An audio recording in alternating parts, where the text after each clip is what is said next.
नमस्कार मित्रांनो, महाराष्ट्र महसूल व वन विभागाच्या अंतर्गत तलाठी भरती परीक्षा जी आहे ती 2023ची त्याच्या संदर्भात जाहिरात जी आहे ते देण्यात आलेली आहे आणि त्या जाहिरातीच्या बाबतीमध्ये संपूर्ण डिटेल्स ज्या आहेत तर या PDF च्या माध्यमातून देण्यात आलेले आहेत। तर संपूर्ण डिटेल्सवरती आपण काय करू तर थोडं डिस्कशन करू, म्हणजे तुम्हाला फॉर्म भरण्यापासून प्रोसेस काय असणार आहे, त्याचबरोबर परीक्षा पद्धती कशी असणार आहे आणि संपूर्ण माहिती जी आहे ती या PDF च्या माध्यमातून देण्यात आलेली आहे। आणि या व्हिडिओच्या माध्यमातून आपण काय करायचं आहे तर त्या मुद्द्यांच्यावरती ठळक पद्धतीने काय करायचं डिस्कशन करायचं आहे। बघा, चला तर आपण चालू करूया। आता इथं काय देण्यात आलेलं बघा, जाहिरातीमध्ये सांगण्यात आलेलं आहे की तलाठी ही गट क याच्यामधील काय आहे तर पद आहे तलाठी, जे महाराष्ट्र शासनाच्या महसूल विभागाच्या अंतर्गत येत आहे आणि याच्यामध्येच बघा 4644 पदांची ही सरळ सेवा भरती जी आहे ही जमाबंदी आयुक्त आणि संचालक भूमी अभिलेख महाराष्ट्र पुणे कार्यालयाकडून काय करण्यात आलेले आहे तर महाराष्ट्रातील 36 जे जिल्हे आहेत या 36 जिल्ह्यांच्या केंद्रावर ऑनलाईन पद्धतीने होणार आहे। म्हणजे पहिल्यांदा आपल्याला एक गोष्ट क्लिअर झाली की CBT म्हणजे काय, CBT म्हणजे कॉम्प्युटर बेस्ड टेस्ट जी आहे ही कॉम्प्युटर बेस्ड टेस्ट होणार आहे। थोडक्यात ऑनलाईन पद्धतीची ही परीक्षा असणार आहे। बघा, अजिबात विसरू नका, ऑनलाईन पद्धतीची परीक्षा असणार आहे। आता याच्यामध्ये थोडी पदाच्या संदर्भात माहिती देण्यात आलेली आहे। तलाठीचं पद आहे संवर्ग, विभाग बघितलं तर महसूल आणि वन विभाग आहे। आता वेतन श्रेणी जी आहे याच्यामध्ये 25,500 ते 81,100 रुपयेपर्यंत काय असणार आहे तर एस-सेट लेवलचं काय आहे तर हे वेतनची श्रेणी आहे। याच्यामध्ये प्लस काय असणार आहे तर महागाई भत्ता येणार आहे, त्याचबरोबर नियमाप्रमाणे जे काही इतर भत्ते वगैरे असतील तर ते ॲड केले जातील आणि 4,644 ही काय असणार आहे तर पदं असणार आहेत। आता प्रत्येक जिल्ह्यावाईज पदं जी आहेत ती वेगवेगळी आहेत। ही जी PDF आहे एज्युकेट टू इंडिया ग्रुपचं टेलिग्राम चॅनल आहे ना, त्याच्यावरती मी काय करेल शेअर करेल। चॅनलची लिंक खाली डिस्क्रिप्शन बॉक्समध्ये मी देईल, चॅनलला जॉईन करा। त्याचबरोबर मोबाईल ॲप्लिकेशन पण आहे एज्युकेट टू इंडिया ग्रुपचं। MPSC त्याचबरोबर UPSCचा अभ्यास करणाऱ्यांच्या विद्यार्थ्यांच्यासाठी खूप बेस्ट ॲप्लिकेशन आहे आणि NCERTचा बेस्ट कोर्स आहे, तो तुम्ही काय करू शकता तर परचेस करू शकता। लिंक खाली डिस्क्रिप्शन बॉक्समध्ये मी देईन। तर आता पुढे काय करण्यात आलेलं बघा, परीक्षेच्या दिनांकाच्या बाबतीमध्ये देण्यात आलेलं आहे। आता आपल्याला जर अधिक माहिती संपूर्ण घ्यायची असेल तर ही काय करण्यात आली तर वेबसाईट जी आहे महाभूमी.government.in ची ही वेबसाईट देण्यात आलेली आहे। या वेबसाईटच्या माध्यमातून तुम्हाला संपूर्ण माहिती भेटेल, त्याचबरोबर प्रवेशपत्राच्या संदर्भात जी माहिती असणार आहे तर तुम्हाला या वेबसाईटच्या माध्यमातूनच समजणार आहे। त्यामुळे ही वेबसाईट जी आहे ती वेबसाईटला काय करू नका तर विसरू नका, लक्षात ठेवा। आता याच्यामध्ये पदसंख्या आणि जे आरक्षण आहे याच्या संदर्भातल्या काही तरतुदी ज्या आहेत ते तरतुदी देण्यात आलेल्या आहेत। एक मुद्दा खूप इम्पॉर्टंट आहे जाहिरातीमधला, कारण एक जर मुद्दा मिस झाला तर तुम्हाला ते लक्षात येणार नाही की एक्झॅक्टली त्याच्यामध्ये काय सांगण्यात आलेलं होतं। आता याच्यामध्ये पदसंख्या असेल, त्याचबरोबर आरक्षणामध्ये शासनाच्या संबंधित विभागाच्या सूचनेनुसार बदल होण्याची शक्यता आहे। म्हणजे या जागा ज्या आहेत आता इथं म्हणण्यात आलं कमी पण होऊ शकतात आणि वाढू पण शकतात। मोस्टली कमी कधी झालेले नाहीत, पण वाढण्याची दाट शक्यता आपण म्हणू शकतो। बघा, म्हणजे लक्षात ठेवा की जागा वाढू पण शकतात। बघा, दुसरा मुद्दा काय सांगण्यात आलाय बघा, पदसंख्या आणि आरक्षणामध्ये बदल झाल्यास याबाबतची घोषणा जी असणार आहे किंवा सूचना जी आहे तर ही जी वेबसाईट आहे या वेबसाईटवरती काय केलं जाणार आहे तर वेळोवेळी दिली जाणार आहे, संकेतस्थळावरती प्रसिद्ध करण्यात येईल असं इथं म्हणण्यात आलेलं आहे। बघा, आता संकेतस्थळावर प्रसिद्ध करण्यात आलेल्या घोषणा सूचनांच्या आधारे प्रस्तुत परीक्षेमधून भरावयाच्या पदाकरिता भरती प्रक्रिया राबवण्यात येईल। म्हणजे जे काही पदं असतील त्याच्या संदर्भात काय केलं जाईल तर इन्फॉर्मेशन जे आहे तर या जे काही आपल्याला वेबसाईट आहे त्या वेबसाईटच्या माध्यमातून उपलब्ध होणार आहे। बघा, आता नेक्स्ट मुद्दा याच्यामध्ये काय सांगण्यात आलं बघा, प्रस्तुत जाहिरातीमध्ये नमूद संवर्गामध्ये काही मागास प्रवर्ग असेल, त्याचबरोबर समांतर आरक्षणाची पदे उपलब्ध नाहीत। बघा, इथं काय करण्यात आलं सांगण्यात आले। आता तथापि जाहिरात प्रसिद्ध झाल्यानंतर पुढे काय म्हटलंय, जाहिरात प्रसिद्ध झाली त्याच्यानंतर तसेच परीक्षेचा निकाल अंतिम करेपर्यंत नव्याने प्राप्त होणाऱ्या मागणी पत्राद्वारे जाहिरातीत नमूद नसलेल्या मागास प्रवर्ग तसेच समांतर आरक्षणाकरिता पदे उपलब्ध होण्याची किंवा विद्यमान पदसंख्येमध्ये बदल कमी किंवा वाढ होण्याची शक्यता आहे। म्हणजे थोडक्यात समजा एखादा प्रवर्ग आहे किंवा एखादी काय आहे तर समांतर आरक्षणाचं पद असेल आणि ते पदाची जागा जर नसेल आणि समजा परत परीक्षा झाल्यानंतर किंवा निकालाच्या अगोदर जर मागणी केली तर त्या बेसिसवरती त्या पदांच्या मध्ये वाढ केली जाऊ शकते, पण असं पण इथं काय करण्यात आलं सांगण्यात आले। बघा, आता सदर बदललेली पदसंख्या अतिरिक्त मागणी पत्राद्वारे प्राप्त पदे परीक्षेचा निकाल अंतिम करताना विचारात घेतला जाईल। म्हणजे थोडक्यात परीक्षेचा निकाल लागायच्या अगोदरच काय केलं जाणार तर या पदांना विचारात घेऊन ती पदसंख्या काय केली जाऊ शकते तर वाढवली जाऊ शकते। त्यामुळे माहिती असून दे की पदसंख्याच्या ह्याच्यामध्ये वाढ पण होऊ शकते। ठीक आहे, नेक्स्ट पुढे जाऊ आपण। बघा, आता 4थ्या नंबरचा मुद्दा जो आहे याच्यामध्ये काय सांगण्यात बघा, महिलांसाठी आरक्षित पदाकरिता दावा करणाऱ्या उमेदवारांनी महिला आरक्षणाचा लाभ घ्यावयाचा असल्यास त्यांनी अर्जामध्ये न चुकता महाराष्ट्राचे आदिवासी म्हणजे डोमासेल असल्याबाबत प्रमाणपत्र काय करायचं आहे तर सादर करायचं आहे। याचा अर्थ काय की महिलांच्यासाठी जे काही पर्टिक्युलर जागा ज्या आरक्षित असणार आहे त्याच्यासाठी तुम्हाला काय लागणार आहे तर डोमासेल सर्टिफिकेट जे आहे, डोमासेल सर्टिफिकेट म्हणजेच महाराष्ट्र अधिवासाचा जो दाखला आहे तो लागणं गरजेचं आहे बघा। तसेच महाराष्ट्र शासन महिला व बाल विकास विभाग असेल शासन नियम म्हणजे थोडक्यात ही काय करण्यात आलेले आहे तर शासन नियम क्रमांक याच्यामध्ये माहिती देण्यात आलेली आहे आणि त्या अन्वये खुल्या गटातील महिलांकरता आरक्षित असलेल्या पदाकरिता निवडीकरता नॉन क्रिमिनल प्रमाणपत्राची अट रद्द करण्यात आलेली आहे। म्हणजे जे काही नॉन क्रिमिनल लागत होतं ती नॉन क्रिमिनलची जी अट जी होती ही 4 मे 2023 अन्वये खुल्या गटातील महिला म्हणजे ओपन गटातील महिलांना नॉन क्रिमिनल लागत होतं, आता ती काय करणार आहे तर लागणार नाही असं म्हणण्यात आलेलं आहे बघा, म्हणजेच रद्द करण्यात आलेले आहे।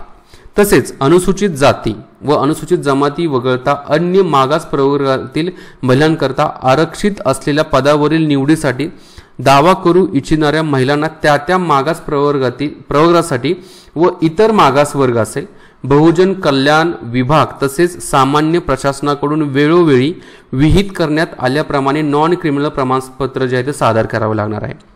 म्हणजे या माहितीच्या आधारावर आपल्याला काय कळतंय की ज्या ओपन गटातील म्हणजे खुल्या प्रवर्गातील महिला असतील त्याचबरोबर SC आणि ST मधील महिला असतील तर यांना नॉन क्रिमिनलची गरज नाही आहे, बट इतर मागासवर्गीय असतील त्याचबरोबर बहुजन कल्याण विभाग जे असेल यांच्या अंतर्गत ज्या ज्या महिला येत आहेत त्यांना या पदासाठी काय करायचं आहे तर म्हणजे भरतीसाठी या पदाच्या निवडीसाठी जे काही रिझर्वेशनचा लाभ घ्यायचा असेल तर त्यांना नॉन क्रिमिनल हे लागणार आहे बघा। ठीक आहे, इम्पॉर्टंट मुद्दा आहे।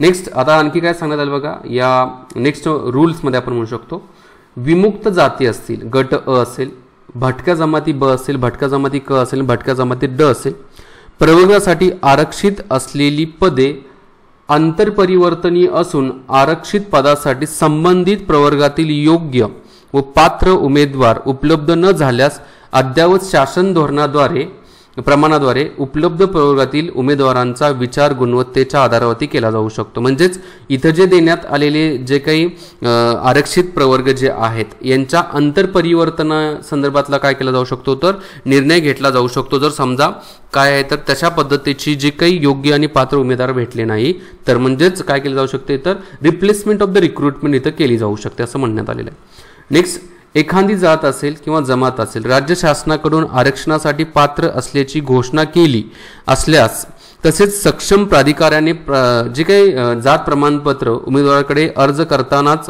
उपलब्ध असेल तर संबंधित जात आणि जातीचे उमेदवार आरक्षणाच्या दाव्यासाठी काय तर पात्र आहे। म्हणजे थोडक्यात एखाद्या जातीच्या बाबतीमध्ये राज्य शासनाकडून आरक्षणाच्या पात्रतेची घोषणा केली असेल आणि त्या व्यक्तीकडे की म्हणजे त्या उमेदवाराकडे जर कास्ट सर्टिफिकेट असेल तर त्याला काय केलं जाऊ शकतं तर आरक्षणाच्या दाव्यासाठी पात्र ठरवलं जाऊ शकतं बघा। नेक्स्ट समांतर आरक्षणाबाबत शासन परिपत्रक सामान्य ही जी काही माहिती देण्यात आलेली आहे 19 डिसेंबर 2018 आणि तदनंतर शासनाने या संदर्भात वेळोवेळी जी काही निर्गमतेची माहिती जी दिलेली असेल त्यानुसार काय केली जाईल तर कारवाई केली जाईल। म्हणजे थोडक्यात समांतर आरक्षणाच्या बाबतीमध्ये पण जे काही शासनाचे नियम असतील त्या नियमाच्या आधारावरती काय केले जाऊ शकते तर कारवाई केली जाऊ शकते असं इथं म्हणण्यात आलेलं आहे बघा।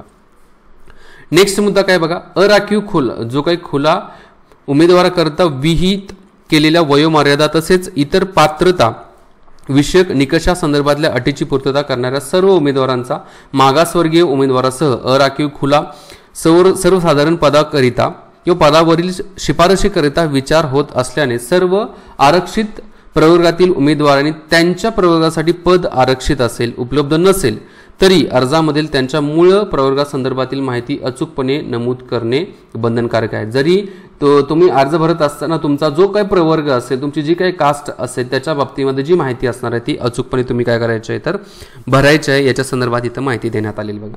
नेक्स्ट कोणत्याही प्रकारच्या आरक्षणाचा लाभ हा केवळ महाराष्ट्राचे सर्वसामान्य रहिवासी असणाऱ्या उमेदवारांना अनुज्ञेय आहे। म्हणजेच त्यांना काय आहे तर दिला जाणार आहे बघा।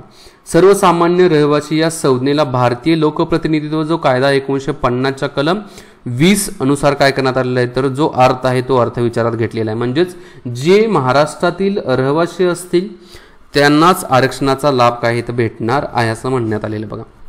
नेक्स्ट, कोणत्याही प्रकारच्या आरक्षणाचा म्हणजे सामाजिक अथवा समांतर अथवा सोयी सवलतीचा दावा करणाऱ्या उमेदवाराकडे संबंधित कायदा नियम आदेशानुसार विहित नमुन्यातील प्रस्तुत जाहिरातीतील अनुसरून अर्ज स्वीकारण्यासाठी विहित केलेल्या दिनांकापूर्वी वैध प्रमाणपत्र असणं गरजेचं आहे. म्हणजे जे काही तुमच्याकडे जे प्रमाणपत्र असणार आहे ते प्रमाणपत्र असणं गरजेचं आहे बघा. म्हणजे जी तारीख दिलेली आहे त्याच्या अगोदरची प्रमाणपत्र तुमच्याकडे पाहिजे बघा. नंतर सामाजिक व समांतर आरक्षणासंदर्भात जे काही विविध न्यायालयांमध्ये खटले म्हणजे जे काही दाखल न्यायप्रविष्ट प्रकरणी अंतिम निर्णयाच्या अधीन राहून पदभरतीची कारवाई काय केली जाणार तर केली जाणार आहे. हा पण मुद्दा काय तर खूप इम्पॉर्टंट आहे बघा. ठीक आहे, म्हणजेच इथं जे देण्यात आलेले जे काही पात्रतेसंदर्भातले मुद्दे जे असतील डॉक्युमेंटच्या बाबतीमध्ये खूप इम्पॉर्टंट आहेत बघा. आता खेळाडूंच्या आरक्षणाच्या बाबतीमध्ये पण इथं काय करण्यात आलेले तर मुद्दे देण्यात आलेले आहेत. काय म्हणण्यात आलेले बघा. आता वेळोवेळी जे शासनाच्या माध्यमातून प्रावीण्यप्राप्त खेळाडूंच्या आरक्षणासंदर्भात तसेच वयोमर्यादेतील सवलती संदर्भात जी काही माहिती देण्यात आलेली आहे, जी काही हा शुद्धीपत्रक जे काढण्यात आले त्या बेसिसवरती काय असणार तर रिझर्वेशन जे आहे ते खेळाडूंना दिलं जाणार आहे. तो पण मुद्दा काय करण्यात आले तर सांगण्यात आलेला आहे बघा. आता एखादा प्रावीण्यपात्र खेळाडू व्यक्तीसाठी असलेल्या अर्जांचा दावा जो आहे करणाऱ्या उमेदवारांच्या बाबतीत क्रीडाविषयक विहित अर्हता धारण म्हणजे थोडक्यात जी पात्रता जी क्रीडाविषयक देण्यात आलेली आहे ना आणि त्या पात्रतेच्या संदर्भात खेळाडूंचे जे काही वेगवेगळ्या खेळांचे जे प्रावीण्य प्रमाणपत्र जे असणार आहेत परीक्षेत सादर करण्याच्या अंतिम दिनांकाचे म्हणजे थोडक्यात परीक्षेच्या अगोदरचे जे काय असले जे प्रमाणपत्र आहे ते असणं काय तर गरजेचं आहे. तो पण मुद्दा काय केला आला तर इथं सांगण्यात आलेला आहे बघा. ठीक आहे, उमेदवारांच्या बाबतीमध्ये हे मुद्दे देण्यात आलेले आहे. एकापेक्षा जास्त खेळांची प्रावीण्य प्रमाणपत्रे असणाऱ्या खेळाडू उमेदवाराने एकाच वेळी सर्व खेळांची प्रावीण्य प्रमाणपत्रे जे असणार आहेत ना प्रमाणित करण्यासंदर्भात संबंधित उपसंचालक कार्यालयाकडे सादर करणे का असणार आहे तर बंधनकारक असणार आहे. हा पण मुद्दा काय तर खेळाडूंच्या बाबतीमध्ये खूप इम्पॉर्टंट आहे. दिव्यांगांच्या आरक्षणाच्या बाबतीमध्ये जे शासनाच्या माध्यमातून जे रूल्स रेग्युलेशन्स देण्यात आलेले आहेत ते पण दिव्यांगांच्या बाबतीमध्ये सांगण्यात आलेले आहे बघा. आता मुद्दा काय आहे बघा की समजा लक्षणीय दिव्यांगत्व असलेले उमेदवार व्यक्ती खालील सवलतीच्या दाव्यास काय तर पात्र आहेत असं म्हणण्यात आलेले आहे. आता मुद्दा काय बघा, दिव्यांगत्वाचे प्रमाणपत्र किमान 40% अथवा त्यापेक्षा जास्त असल्यास तसेच पद लक्षणीय दिव्यांग व्यक्तीसाठी आरक्षित असल्यास नियमानुसार काय असणार आहे तर त्यांना आरक्षण व सोयी सवलती दिल्या जातील असं म्हणण्यात आलेलं आहे. आता 40% अथवा त्याच्यापेक्षा जास्त असल्यास तसेच पद संबंधित दिव्यांगाच्या प्रकारासाठी सुनिश्चित केले म्हणजे वेगवेगळ्या प्रकारचे दिव्यांगाचे प्रकार आहेत सुनिश्चित केले असेल तर त्याच्यासाठी पण ते काय असणार आहे तर पात्र असणार आहेत बघा. ठीक आहे, म्हणजे थोडक्यात दिव्यांगाच्या बाबतीमध्ये पण जे काही रिझर्वेशन असणार आहे ते 40%च्या वरती दिव्यांगत्व असणाऱ्यांना काय केलं जाणार तर मिळणार आहे बघा. अनाथांच्या आरक्षणाच्या बाबतीमध्ये पण काय करण्यात आले तर हे जे काही सरकारच्या माध्यमातून जे रूल्स रेग्युलेशन करण्यात आलेले आहेत ना इथं शासन क्रमांक नियम क्रमांक जो आहे त्याच्यानुसार वेळोवेळी जे काही आदेश देण्यात आले त्याच्यानुसार काय केलं जाणार तर अनाथांना पण आरक्षण दिलं जाणार आहे आणि त्याच्या संदर्भात माहिती देण्यात आलेली आहे बघा. आता इथे म्हणण्यात काय बघा, अनाथ आरक्षणाचा लाभ घेऊन शासन सेवेत रुजू होणाऱ्या उमेदवारांना अनाथ प्रमाणपत्र पडताळणीच्या अधीन राहून तात्पुरत्या स्वरूपाच्या नियुक्ती देण्यात येतील बघा. नियुक्ती पश्चात 6 महिन्याच्या कालावधीत आयुक्त महिला बालविकास पुणे यांच्याकडून अनाथ प्रमाणपत्राची पडताळणी करून घेण्याची जबाबदारी आहे. संबंधित नियुक्ती प्राधिकरण जे असेल त्याचबरोबर विभागीय प्रमुख जे असणार आहे त्यांच्या असणार थोडक्यात प्रमाणपत्र जे असणार आहे हे प्रमाणपत्र असणं गरजेचं आहे इथं असं सांगण्यात आलेलं आहे. नेक्स्ट जे आहे ती माजी सैनिकांच्या आरक्षणाच्या बाबतीमध्ये सांगण्यात आलेलं आहे. माजी सैनिकांचं जे आरक्षण आहे याच्यामध्ये काय म्हटलेलं आहे बघा, माजी सैनिकांसाठी आरक्षित असलेल्या पदावर भरती करताना युद्ध काळात किंवा युद्ध नसताना सैन्यातील सेवेमुळे दिव्यांगत्व आले असल्यास असा माजी सैनिक 15% राखीव पदापैकी उपलब्ध पदावर प्राधान्यक्रमाने काय केला जाऊ शकतो तर नियुक्तीसाठी पात्र आहे असं म्हणण्यात आलेलं आहे. म्हणजे आपण मुद्दा काय तर माजी सैनिकांच्या रिझर्वेशनच्या बाबतीमध्ये इम्पॉर्टंट आहे बघा. युद्ध काळात किंवा युद्ध नसताना सैनिकी सेवेत मृत झालेल्या किंवा अपंगत्व येऊन त्यामुळे नोकरीसाठी अयोग्य झालेल्या माजी सैनिकांच्या कुटुंबातील फक्त एका व्यक्तीला त्यानंतरच्या पसंती क्रमाने 15% आरक्षित पदापैकी उपलब्ध पदावर नियुक्तीसाठी पात्र राहील असं म्हणण्यात आलेलं आहे. म्हणजे दिव्यांगत्व आलेलं आहे तर त्यांच्या घरातील एक व्यक्ती काय आहे तर 15%च्या रिझर्वेशनसाठी पात्र आहे. प्रकल्पग्रस्त जे आहेत प्रकल्पग्रस्ताचं संबंधित जे सर्टिफिकेट जे आहे सर्टिफिकेट असल्यानंतर त्यांना पण काय केलं जाणार आहे तर रिझर्वेशन देण्यात आलेलं आहे. भूकंपग्रस्तांच्या आरक्षणाच्या बाबतीमध्ये पण इथं काय करण्यात आलेलं आहे तर मूळ प्रमाणपत्र कागदपत्रे तपासण्याच्या वेळी सादर करणं गरजेचं आहे. भूकंपग्रस्त संदर्भात संदर्भात आणि त्याच्यानुसार त्यांना रिझर्वेशन दिलं जाणार आहे बघा. ठीक आहे, म्हणजे इथं महत्त्वाच्या रिझर्वेशनच्या बाबतीमध्ये इथं मुद्दे सांगण्यात आलेले आहे. आता तलाठी पेसा क्षेत्रातील पदासाठी अर्ज सादर करणाऱ्या उमेदवारांच्यासाठी सूचना. पेसा म्हणजे काय, पंचायत एक्सटेन्शनचा जो काही शेड्युल्ड एरिया जो आहे त्याच्या संदर्भात इथं माहिती देण्यात आलेली आहे. आता याच्यामध्ये काय आहे, आवश्यक शैक्षणिक अर्हता जे असलेले स्थानिक अनुसूचित जमातीच्या उमेदवारांमधून काय करण्यात आले ते भरलं जातं बघा, असं इथं सांगण्यात आलेलं आहे बघा. म्हणजेच पेसाच्या अंतर्गत येत आहे त्याच्या बाबतीमध्ये सांगण्यात आलेलं आहे. ठीक आहे, आता याच्यामध्ये तुम्हाला असे अनुसूचित जमातीचे उमेदवार असा होय पर्याय येऊ शकतो. तिथे तुम्ही काय करायचं आहे, फॉर्म भरताना ही माहिती जी आहे ती तुम्हाला तिथं पाहायला भेटेलच बघा.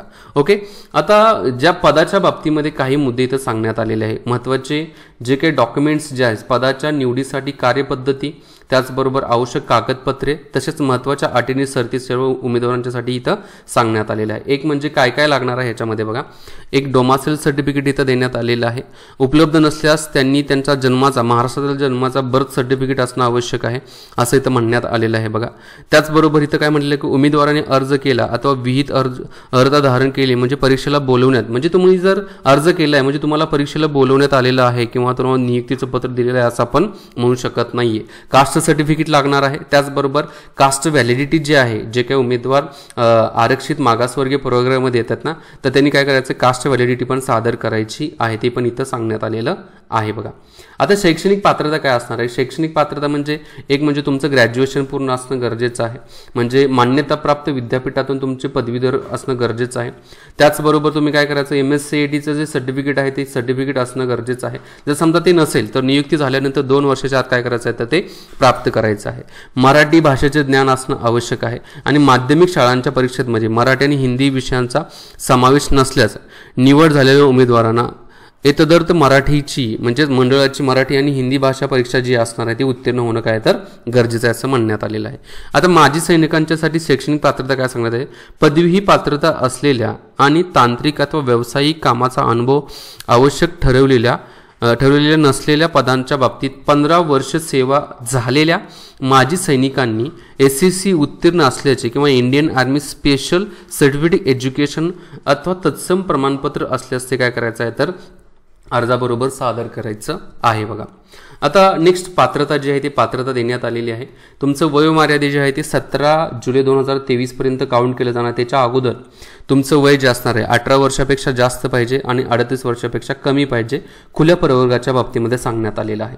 आणि तेच जर आपण मागासवर्गीयांच्या बाबतीमध्ये बघितलं तर 18 वर्षाचं काय असलं पाहिजे, वरती असलं पाहिजे, 43 वर्षाच्या खाली असणं काय तर गरजेचं आहे बघा. त्याचबरोबर क्रिमिलियरच्या बाबतीमध्ये तुम्ही मोडताय का नाही आहे, त्याचबरोबर जे काही आर्थिकदृष्ट्या दुर्बल घटक असेल त्यांच्या बाबतीमध्ये असेल तर प्रयोगातील उमेदवारांनी ही सवलत जी असणार आहे ती सवलत लागू होणार नाही. म्हणजेच उन्नत आणि प्रगत गटामध्ये असतील तर त्यांना ही सवलत लागू होणार नाहीये. ओके, म्हणजे हे पण काय तर इम्पॉर्टंट आहे. ठीक आहे, पुढे जाऊ. आता इथं खेळाडूंच्या बाबतीमध्ये पण मॅक्सिमम 43 वर्ष आहे. दिव्यांगाच्या बाबतीमध्ये पण इथं जे काही 45 वर्षापर्यंत तुम्ही काय तर उच्चतम वयोमर्यादा देण्यात आलेली आहे. प्रकल्पग्रस्तांच्यासाठी 45 वर्षापर्यंत असू शकते. त्याचबरोबर माजी सैनिक जे आहेत त्यांना पण काय आहे तर 45 वर्षापर्यंत तुम्ही काय करू शकता तर फॉर्म भरू शकता. म्हणजे थोडक्यात 45 वर्षाच्या आतील जे आहे ते काय करू शकता तर या परीक्षेसाठी पात्र आहेत बघा. आता परीक्षेचे स्वरूप कसं असणार आहे, एक पदाचं नाव तलाठी असणार आहे. याच्यामध्ये मराठी असेल, इंग्रजी असेल, सामान्य ज्ञान असेल आणि बौद्धिक चाचणी म्हणजे अंकगणित असणार आहे. प्रत्येकी बघा 25 प्रश्न असणार आहेत. म्हणजे टोटल जर आपण प्रश्न घेतले तर किती असणार तर 100 क्वेश्चन्स असणार आहेत.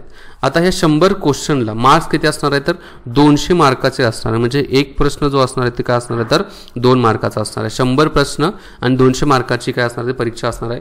परीक्षेचा जो कालावधी असणार आहे तर तो किती 2 तासाचा परीक्षेचा हा कालावधी असणार आहे. जसं म्हणलो की कॉम्प्युटर बेस्ड काय असणार आहे तर ही टेस्ट असणार आहे बघा. ओके, तेच इथं परीक्षेचे स्वरूप जे आहे ते या ठिकाणी तेच मांडण्यात आलेलं आहे. आता हा एक मुद्दा माहिती असून दे की जे काही शासन निर्णय क्रमांक ही जी काही माहिती देण्यात आलेली आहे तरतुदीनुसार गुणवत्ता यादीमध्ये अंतर्भाव करण्यासाठी उमेदवारांना एकूण गुणांच्या किमान 45% गुण प्राप्त होणं काय तर गरजेचं आहे. म्हणजे तुम्हाला 90 तरी मार्क्स पडणं काय तर गरजेचे आहेत कमीत कमी. तर तुम्ही काय होऊ शकता तर गुणवत्ता यादीमध्ये येऊ शकता. म्हणजे याच्यावरतीच तुमचं मेरिट लागणार आहे, बट 200 पैकी मेरिट लागणार आहे, पण कमीत कमी 90 मार्क्स पाहिजे. समजा पेपर खूप टफ असेल आणि एखाद्याला 75 पडली असेल, 75च्या खाली असेल तर ते गुणवत्ता यादीमध्ये नाही असं आपण म्हणू शकतो बघा. ठीक आहे. आता हा जो आहे TCS पॅटर्न वगैरे म्हटलं जात होतं, तर त्याच्या संदर्भात माहिती देण्यात आली आहे बघा. परीक्षा ही कॉम्प्युटर बेस्ड टेस्ट पद्धतीने घेण्यात येणार असून प्रत्येक सत्राच्या प्रश्नपत्रिका स्वतंत्रपणे उपलब्ध केल्या जाणार असून एकापेक्षा जास्त सत्रात परीक्षा आयोजित करण्यात येणार आहे. म्हणजे एकाच सत्रात नाही तर एकापेक्षा जास्त सत्रामध्ये परीक्षा असणार आहे. सत्र 1 ते अंतिम सत्र यामधील प्रश्नपत्रिकेचे स्वरूप आणि त्याची काठिण्यता तपासण्यात येऊन त्याचे समानीकरण म्हणजे नॉर्मलायझेशन, कुठला पेपर असा अवघड असणार आहे, या सत्रातला अवघड आहे, या सत्रातला नाहीये असं नाहीये, तर काठिण्यता जी काही पातळी जी आहे ती समान ठेवण्याचा प्रयत्न केला जाणार आहे. आणि नॉर्मलायझेशन बाबत TCS कंपनीकडून देण्यात आलेली सूत्र वेबसाईटवर माहितीसाठी प्रकाशित केली जाणार आहे. म्हणजे थोडक्यात TCSच्या माध्यमातून काय केलं जाणार तर ही परीक्षा घेतली जाणार आहे बघा. ठीक आहे. यालाच TCS पॅटर्न बऱ्याचपैकी तुम्ही ऐकलं जर TCS पॅटर्न म्हणजे काय तर TCSच्या माध्यमातून ही परीक्षा घेतली जाणार आहे बघा. आता कुठले कुठले कागदपत्र जे आहे ते पुरावे जे आहे ते सादर करणं गरजेचे आहेत. याच्यामध्ये बघा एक अर्जदारातील जो अर्जदार जे आहे त्याचा नावाचा पुरावा म्हणजे 10वीचं सर्टिफिकेट असेल, शैक्षणिक अर्हता जी असेल ते, त्याचबरोबर वयाचा पुरावा लागणार आहे, त्याचबरोबर तुमचं ग्रॅज्युएशन वगैरे कंप्लीट झालं त्याचा पुरावा असला पाहिजे, सामाजिकदृष्ट्या मागासलेले असेल तर त्याच्या संदर्भातला पुरावा असेल, आर्थिकदृष्ट्या दुर्बल घटक असेल त्याच्या संदर्भातला पुरावा असेल, अर्ज सादर करण्याच्या अंतिम दिनांकास वैध असणारे नॉन क्रिमिनल पण तुमचं पाहिजे, पात्र दिव्यांग व्यक्तीसाठी जो पुरावा आहे तो देणं गरजेचं आहे, पात्र माजी सैनिकांच्या बाबतीमध्ये असणारा पुरावा देणं गरजेचं आहे, त्याचबरोबर खेळाडू आरक्षणासाठी पात्र असल्याचा पुरावा जो आहे तो देणं गरजेचं आहे, अनाथ आरक्षणासाठी जर अनाथ असेल त्याच्या संदर्भातला जो पुरावा ते द्यायला पाहिजे, प्रकल्पग्रस्त आरक्षणासंदर्भातला पुरावा देणं गरजेचं आहे जर असाल तर, भूकंपग्रस्त आरक्षणाचा पुरावा जो आहे तो पण देणं गरजेचं आहे, अंशकालीन पदवीधर कर्मचारी असल्यासाठी पात्र असल्याचा पुरावा जो आहे तो ते पण देणं काय तर गरजेचं आहे, SSCच्या नावामध्ये जर बदल झालेला असेल त्याच्यामधला पुरावा देणं गरजेचं आहे, त्याचबरोबर अराखीव महिला असतील, मागासवर्गीय, आर्थिकदृष्ट्या दुर्बल घटक असेल, खेळाडू, दिव्यांग, माजी सैनिक, अनाथ, प्रकल्पग्रस्त, भूकंपग्रस्त, अंशकालीन पदवीधर कर्मचारी आरक्षणाचा दावा असल्यास अधिवासाचं प्रमाणपत्र पण देणं गरजेचं आहे, मराठी भाषेचे ज्ञान असल्याचा पुरावा देणं गरजेचं आहे, लहान कुटुंबाचे प्रतिज्ञापत्रक असेल ते पण देणं गरजेचं आहे, त्याचबरोबर जे काही अनुभव प्रमाणपत्र जे आहे हे देणं गरजेचं आहे. इम्पॉर्टंट डॉक्युमेंट्स आहेत, हे डॉक्युमेंट्स काय करणं तिथं सबमिट करणं काय तर गरजेचे आहेत बघा. आता इथं परीक्षा शुल्काच्या बाबतीमध्ये सांगण्यात आलेलं आहे बघा. आता तलाठी पेसा क्षेत्राच्या बाहेरील जर असेल तर खुला प्रवर्गासाठी 1000 रुपये असेल आणि राखीव प्रवर्ग जो असेल, मागासवर्ग असेल, आर्थिकदृष्ट्या दुर्बल घटक असेल तर 900 रुपये असणार आहे. त्याचबरोबर तलाठी पेसा क्षेत्रामध्ये असेल तर खुल्या प्रवर्गासाठी फी नाही आहे, पण मागासवर्गीय प्रवर्ग जो आहे त्याच्यासाठी 900 रुपये असणार आहे. माजी सैनिकांना परीक्षा शुल्क आकारला जाणार नाही असं म्हणण्यात आलेलं आहे. परीक्षा शुल्क जो असणार आहे तो नॉन रिफंडेबल असणार आहे, म्हणजे परत दिला जाणार नाही. इथं पण काय करण्यात आलं तर मेन्शन करण्यात आलेलं आहे बघा. आता अर्ज करण्याची जी अंतिम तारीख असणार आहे बघा, अर्ज सादर करण्याचा कालावधी जो आहे तो 26 जून 2023 पासून चालू होईल आणि तो 17 जुलै 2023 पर्यंत काय असणार आहे तर म्हणजे साधारणतः रात्रीचे आपण म्हणू शकतो 11:55 चालू असणार आहे. ऑनलाईन पद्धतीने विहित परीक्षा शुल्क भरण्याची अंतिम तारीख जी असणार ते 17 जुलै 2023 पर्यंत असणार आहे आणि परीक्षेचा दिनांक असेल कालावधी जो असणार आहे तर mahabhumi.government.in याच्यावरती तुम्हाला भेटून जाईल बघा. इम्पॉर्टंट काय आहे तर हे इन्फॉर्मेशन आहे बघा. ठीक आहे. आता परीक्षेचं जे प्रमाणपत्र असणार आहे हे परीक्षेचे प्रमाणपत्र तुम्हाला या वेबसाईटवरती म्हणजे ही जी काय mahabhumi.government.in या वेबसाईटवरती तुम्हाला काय भेटेल तर हे परीक्षेचे प्रमाणपत्र तुम्हाला उपलब्ध होऊ शकतं. ठीक आहे. तर अशा प्रकारची काय आहे तर ऑन डिटेल्स ही काही इन्फॉर्मेशन जी आहे ती मी तुमच्याबरोबर शेअर केलेली आहे. आणखी याच्या संदर्भात जे काही माहिती असेल तर या वेगवेगळ्या प्रकारच्या व्हिडिओच्या माध्यमातून मी तुमच्या पुढे मांडेल. चॅनलला सबस्क्राईब नक्की करा. मी इथं थांबतो. जय हिंद मित्रांनो.